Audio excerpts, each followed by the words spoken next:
He was arrested on October 2nd. Finally, Aryan Khan has been granted bail. After many hearings over custody, then bail and then bail hearings in higher courts, the Bombay High Court today allowed bail for Aryan Khan in the Mumbai drug bust case. He's still not out of jail because the detailed order will only be dictated tomorrow by the court, and then the process will start. So possibly tomorrow or then the day after is when he can finally go home. Just to give you a sense of what's been happening in court, the arguments presented by Aryan's legal team said that, well, there was no medical test conducted, there is no case of consumption, there is no conspiracy, you have no evidence of conspiracy, you have no evidence of any consumption because he got there and you stopped him. He did not have drugs on him, he wasn't even carrying the drugs, so no case of possession. You didn't even carry out any medical tests to say that he had already consumed drugs. Then they went on to highlight that bail is a norm. And why is the custody required when you haven't? Since the first time that you spoke to him and took his statement, you haven't even interrogated him since then. So why do you need him in your custody? They also highlighted the fact that the old chats from 2018, 2019 are actually being used to establish some kind of conspiracy here, and that Aryan Khan can't really control what is found in his friend's shoe, because the charas that was found was actually found allegedly in Arbaz merchant's shoe, and that he has no control on that. But the Narcotics Control Bureau, on the other side, maintains that Aryan Khan is not a first-time offender. And the records show he has been providing drugs. They're constantly trying to bring in the angle that this is not just personal consumption, there is a commercial angle to it. That he has also been in contact with drug peddlers, and even if he didn't have the drugs on him, there is now linkage, and the term that they're using for that is conscious possession, which means that Aryan knew his friend had drugs, he knew what the intent was, and thereby we can also charge him. And so, after exhaustive hearings, at one point where there was back and forth taking place between the two sides on whether there is a conspiracy or not, and the prosecution actually said, well, we have to ask that to the conspirators. So now there is a big question mark on what is it that they are saying is the big conspiracy here. That being said, why has the Bombay High Court finally agreed to give bail once the case reached them? We will only find that out tomorrow when the order comes, and there will be a detailed order explaining the reasons and the grounds for which they have given. But suffice to say that many of the arguments that would have been presented by the prosecution, by the NCB, would not have convinced the court, and they would have found more merit in what Mr. Mukul Rohatgi, representing Aryan Khan, former Attorney General of this country, had to say. Yes, the Aryan Khan team had to bring in the big guns after he spent over 3 weeks in jail. 3 weeks in jail. In a case where he wasn't carrying drugs, in a case where there is no direct evidence of him buying or selling drugs at that instance, in a case where he hadn't consumed drugs. 3 weeks in jail. Now, there are two sides to how you want to see it. Some are saying, oh, look, the amount of struggle, the battery of lawyers that were brought in, the biggest of the lawyers, the best that this country has to offer, were brought in to present arguments to get him out of jail. A celebrity's son still in jail for so long, where the case merits are repeatedly being questioned. On the other side, it's also symptomatic of the fact that while he may be out in 21 days, many others don't even get to do that. Let me give you a simple statistic about pendency of bail applications in our country. There are about 85, almost 86,000 bail applications that have been pending for 0 to 1 year, for less than a year. There are over 18,000 bail applications, I'm not talking about trials right now, that have been pending for 1 to 3 years, pending for hearing and a decision. There actually, and you will be surprised to hear this, almost 6,500 cases that have been pending for a bail hearing for 5 to 10 years, or a decision. This is data from the National Judicial Data Grid.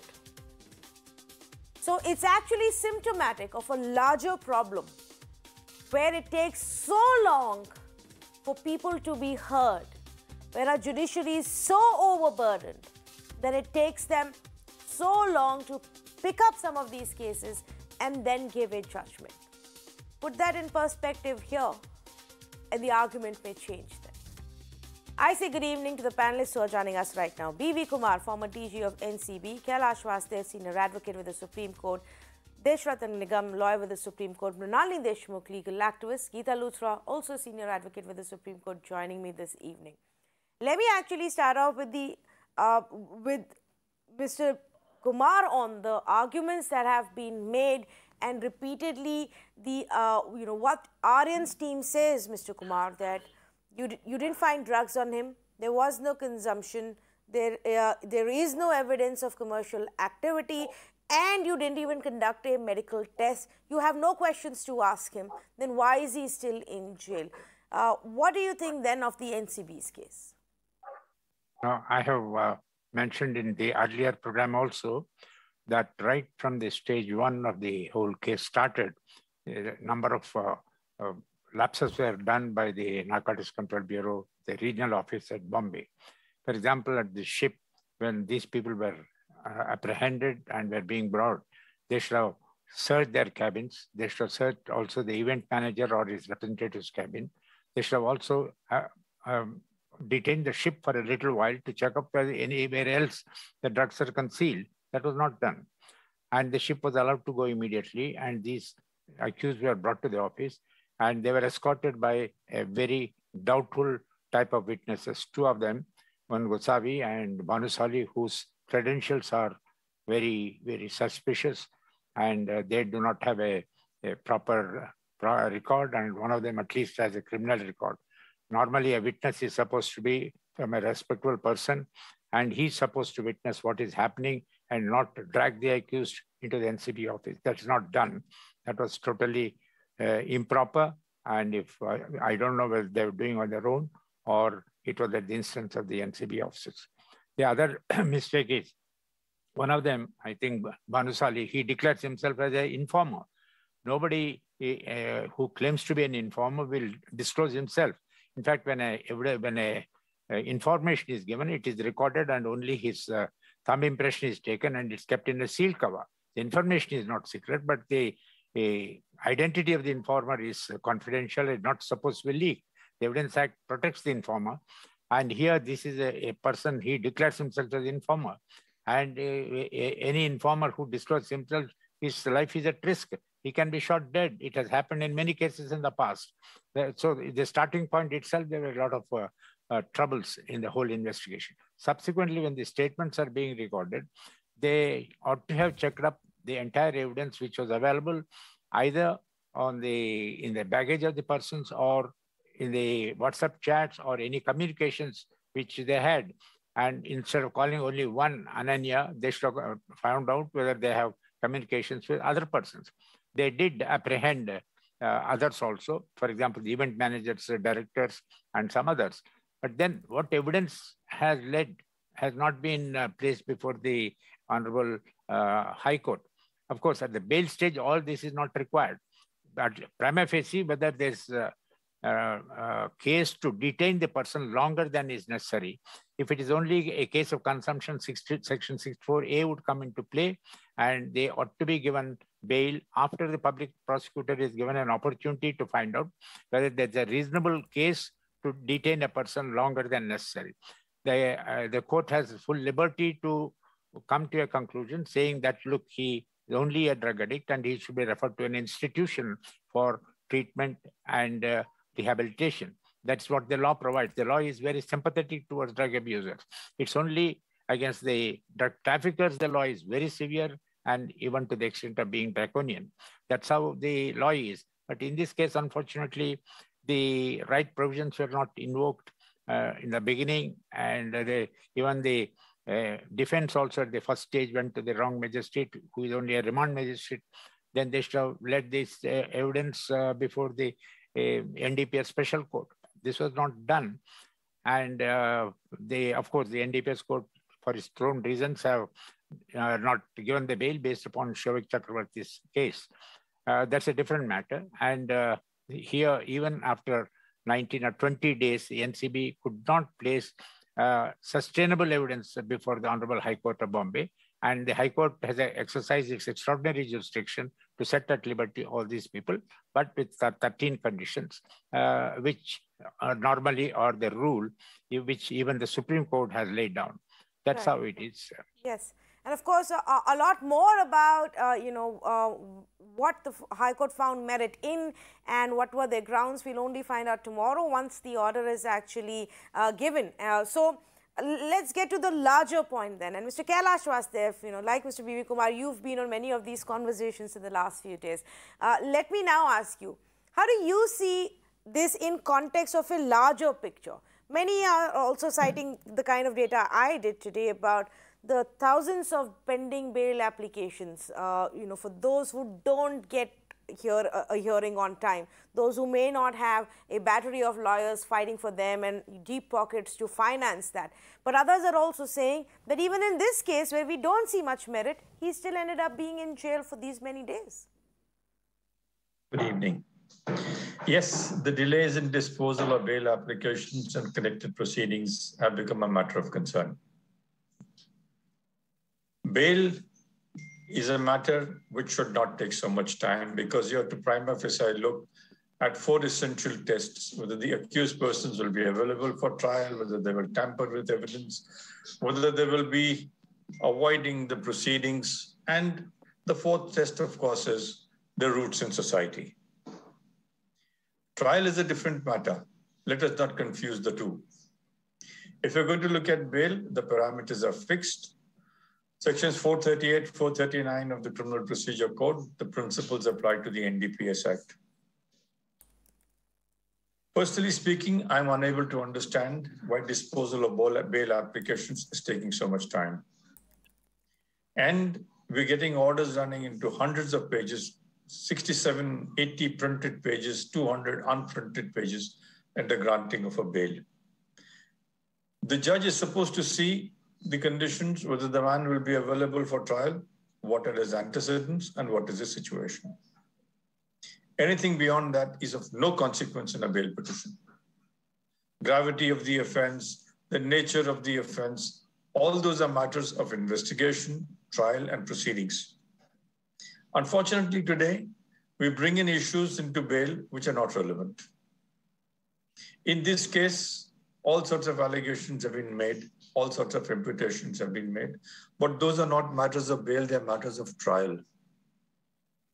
In our judicial system, we have to wake up to the fact that a bail application is to be decided with due expedition. Keeping an innocent person in custody till he's proved guilty is contrary to the constitutional ethos. Not being able to decide a bail application is an incompetence of both prosecution as also the judicial system. And the difficulties will arise as we go along, because many of the under trials who stay in jail eventually become criminals when they come out, because they've been through the most sordid treatment that you can think of, seen the worst of situations in jail, been treated in the most inhuman manner, because they're implicated, they're not guilty. We have got to look at the judicial system in a totally new light. We've got to look upon bails in a totally different perspectives. Husband-wife disputes, whole families are in jail for weeks and months together. Juvenile cases, they're kept in remand homes for months together. That is not the function of bail. The aspect in the NDPS Act is bring about a reformation of those who are small-time consumers or consumers of drugs. Don't keep them in jail. As I said, it is time we in the judiciary, lawyers in the bench, got together, thought things out, tried to work out situations, and bring less shame to our working than we're already getting.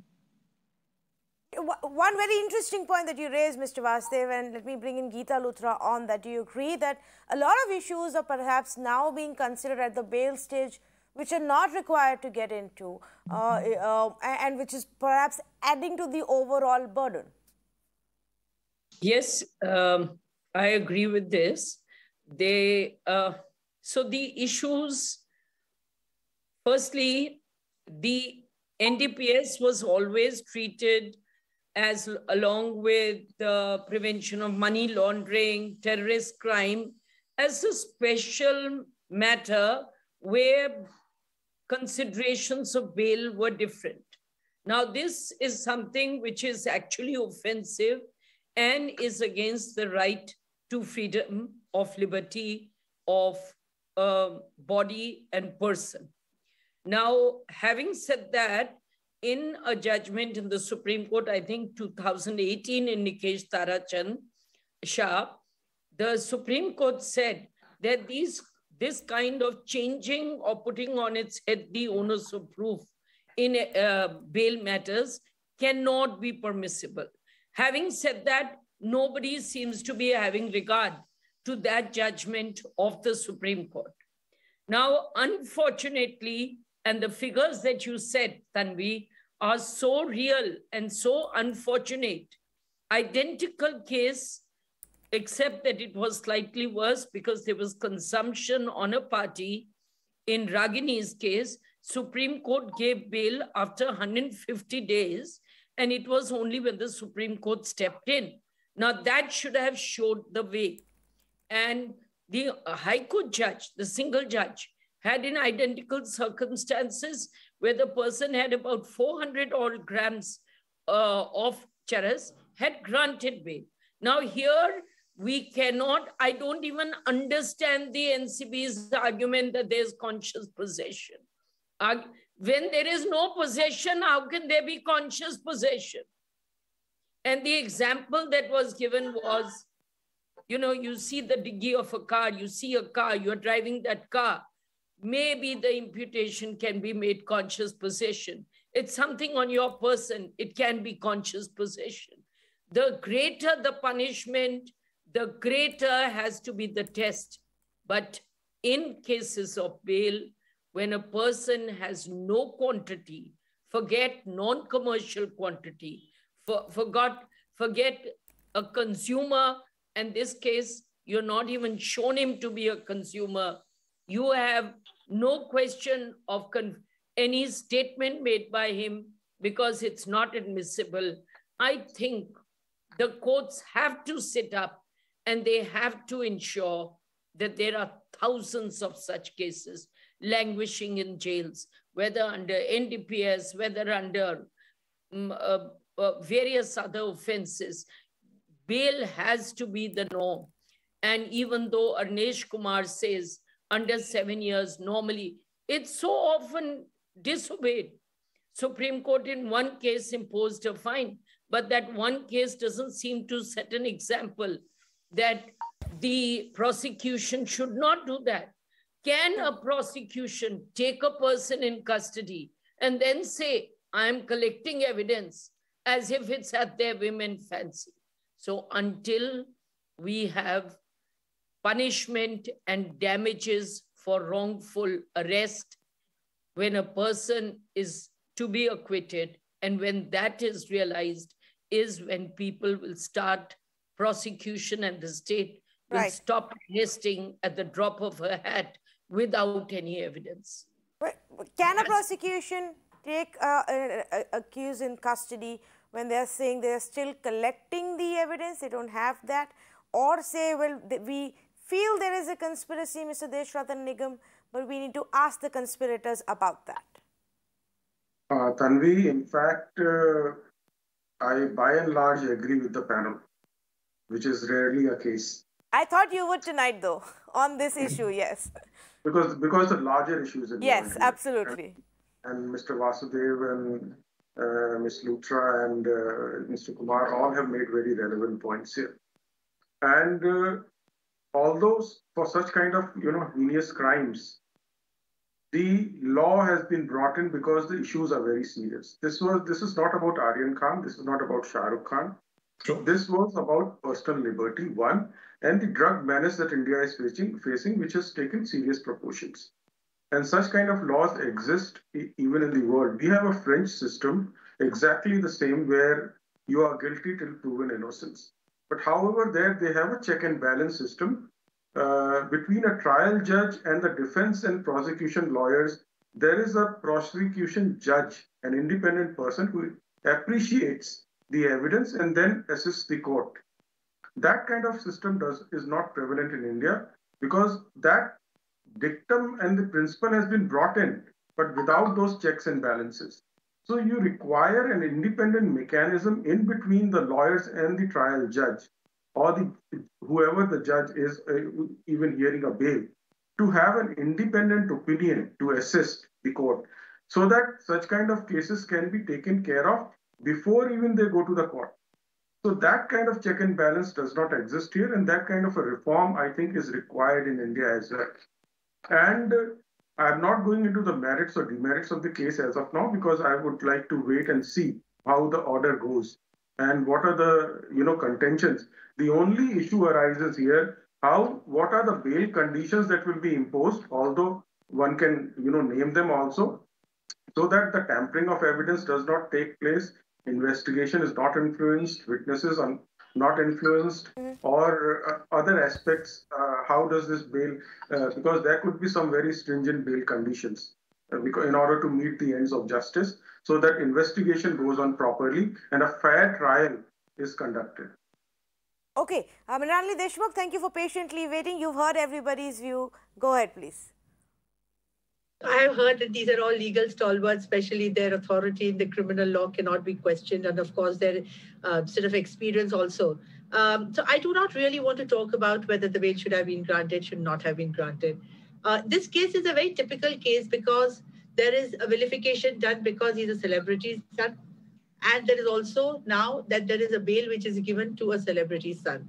Now, whether that period of that he was in jail was justified, not justified, the legal experts here have answered all this question. But I think what we need to understand is 2 points which are extremely relevant, is whether other criminals, or if I may use that word, who are languishing in jails, whether they do have access to the justice system to be able to even apply for a bail and to do it. I'll tell you, in colleges, what they have is an internship in law colleges, they're asked to go to these jails and they are asked to go and meet these people who are languishing to help them draft their bail application. So that is the situation where there is no access to the people to have any kind of bail. So what should be given a bail, what should not be given a bail? Poor guys, they don't even have any clue about it. Secondly, and more importantly, that we have to see is that today, yes, personal freedom is important, extremely important, and I stand by that. But today, we also have to see as citizens that how can we get rid of this menace of drugs? Because I think nobody's here addressing that particular issue. Now, it is eating up the younger generations, or even some of the not so young generations also. And there has to be, today there is an act. An act prohibits consumption, selling, etc., as far as the NDPS Act is concerned. So today it is an offense. If it is an offense, does it not have to be treated as an offense?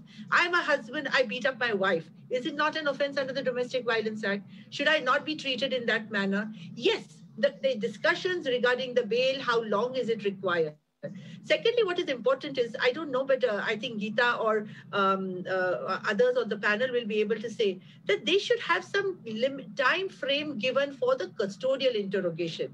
You can't keep people under the garb of custodial interrogation for days and months together. That is defeating the purpose for which. Sorry, sir? 15 days. Yeah, but then this is going much beyond that. No, then they go to judicial remand. Custodial integration is 15. But then this I understand that. I'm not, but I'm saying at every point of time, it is always taken. The plea that has been taken is that we need to get more information from them. And what is this information? Is a part of an interrogation that they do to have the links. Somewhere that kind has to be, there has to be a time frame that has to be given. And lastly, and more importantly, what I feel is that this has drawn attention of the entire media, the entire society at large, to see how this drug menace is eating up. And I think what the NCB is trying to do is they're going overboard. I understand that they are really, really going overboard in the way they are tackling it. But I think somewhere that aspect of tackling this menace has to be also looked into in a little more sort of, how would I say, in a more sensitive manner, if we are able to get rid of this menace of the drugs in our society. I agree with you. What you said about the NCB or any investigative agency, often we see, they may go a little overboard in trying to make a point at, at that stage in the case. But if we say, let's keep aside the agencies for a bit, and let's talk about the judiciary and what the judicial system, which is very well aware of this problem, and all aspects, all stakeholders can actually do to fix this, pendency, this delay that we see. Mrinalini Deshmukh, we'll start with you, and then we'll go around. Yes, absolutely. And I'll tell you on a more positive note that the present Chief Justice of India himself feels very, very strongly about this particular aspect, and I think it is with his own powers and whatever time which is available at his disposal, he's trying to tackle this problem, and that can be seen from the various public discourses that he gives and the public meetings that he addresses. Secondly, and more importantly, is we cannot run away from the fact that we lack the infrastructure to deal with these kind of cases. Today, look at the number of judges that have been appointed. Look at at times, with utmost respect, look at the quality of the prosecution that is available. And all these things become a deterrent, or they become a setback to what otherwise could be achieved by giving access to all the people, and also the delays which are there. So I think it's an overhauling that is required to be able to deal with this. And one celebrity case like this probably has highlighted, and it has also kickstarted the discussion which you and me and other eminent panelists on this show are having, as to how to deal with the issues, not only about how the bail should be given by the courts, but also what happens to those who do not have access to the bail. I think this, somewhere we've made a beginning, is what I would like to say. Yes, because what this case also shows, and I come back to that point, circle around back to that point, Mr. Vasudev, is that if you have the resources and the wherewithal, you still have some hope. If you don't even have that, then you're forgotten, somewhere languishing in some jail, and you can keep waiting for your turn. Look, it's not so much resources. It is your knowledge of the system which helps you more than resources. Resources come in at a later point of time, but initially, if an accused does not know what he's up against, he'll never be able to fight. A lot of educated youngsters, a lot of educated people who are arraigned for various offenses, they manage to get relief of their own by knowing what the consequences are. You speak of high-value lawyers or high-costing lawyers, which are not available to everybody, but not in all those cases do you get relief. Take, for example, money laundering. In money laundering cases, it has become a total no-no to give bail. Notwithstanding the fact that in a recent trend of the Supreme Court starting, say, 2018, Rahimullah's case and up, now Tufan Singh's case in 2021, that courts are looking at bails differently. Please understand, even in Chidambaram's case, he did not get bail, although he's amongst the best of the lawyers which was there, till the Supreme Court intervened after a very prolonged hearing. So therefore, it is not the money matters, it is not the lawyers who appear, it is a lot available in the judicial system which matters. A trial judge may grant bail, the High Court may strike it down, the Supreme Court will come in again, or vice versa in the reverse cycle. But the wider question today is, what about the judiciary? How does it deal with this? How does it move into this? How does it remedy the situation? How do we metamorphose into more of a people's judiciary than a judiciary which is essentially serving itself? Here is where the wider questions are arising.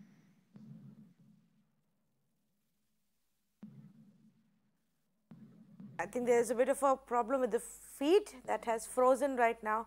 We're going to try and fix that and come back. But let's take that point and bring in Mr. Deshratan Nigam. One thing that Mr. Kailash Vasudev was saying about,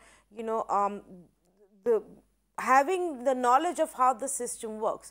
But is there also an aspect to be looked at that at the lower court level, perhaps it's a bigger norm where you don't get bail so easily, where that decision doesn't come through so easily until you reach a high court or a Supreme Court, Mr. Nigam? I'm sorry, the line got disconnected. Yes, I think, okay, Mr. Vasudev is back. Go ahead, please finish your point. So the author writes, democracy of the people, by the people, for the people. But remember, I am the judge.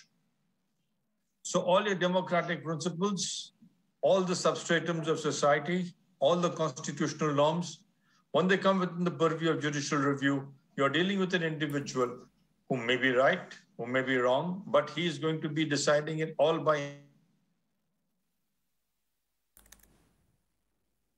the bargain. What happens is any decision taken by him, right or wrong, is subject to appeal only.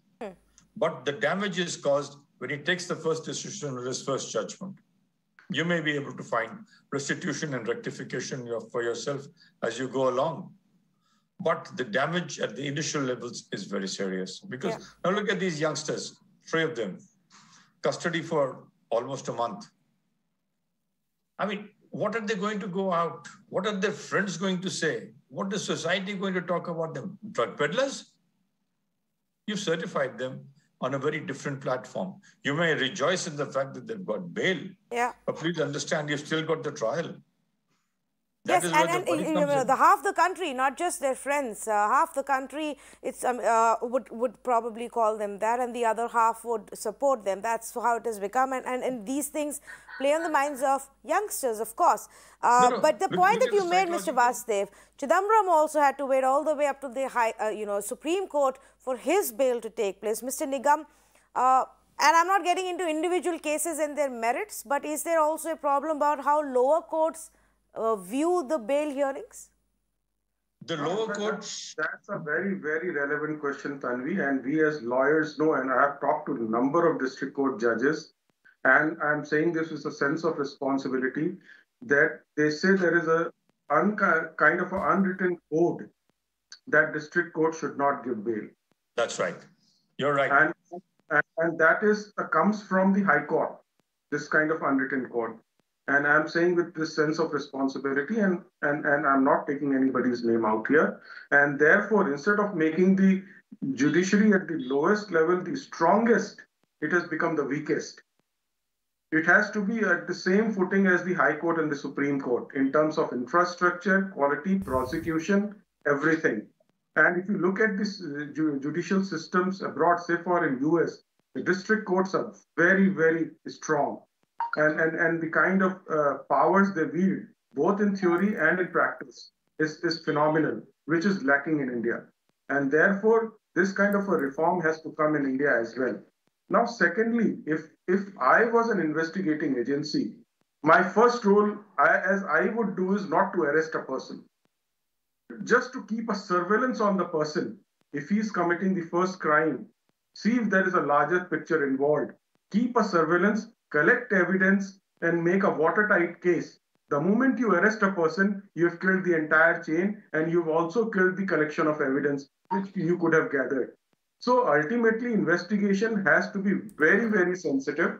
And your first effort should not be to arrest a person, but to lead to a larger set of people if there is a conspiracy, to unearth if there is a conspiracy, or certain serious issues are also involved. So the tendency out here in India is to arrest a person in the first instance itself. Right. Then the entire investigation and collection of evidence, gets compromised. So you have to keep a very good intelligence network and surveillance on the people who are actually committing a crime. And then you'll probably build up a watertight case, and the conviction rate will also go up. But I will keep all this also in mind the next time there is a case where the media starts jumping up and down right on day one, demanding arrest of a certain individual as well. In that case, I think we also sometimes create that environment, pushing the agencies to do so without them actually having the basics in hand. My apologies, but I'm completely out of time. I'm going to thank all of you for joining me on this conversation as we run out of time. But the fact of the matter is, viewers, Aryan Khan was in custody for almost a month, jail for almost 3 weeks. And finally, tomorrow or day after, he may get out, even as the case will now continue for years together. This was just the bail stage. This got covered because people wanted to know about this case, and so we reported this case.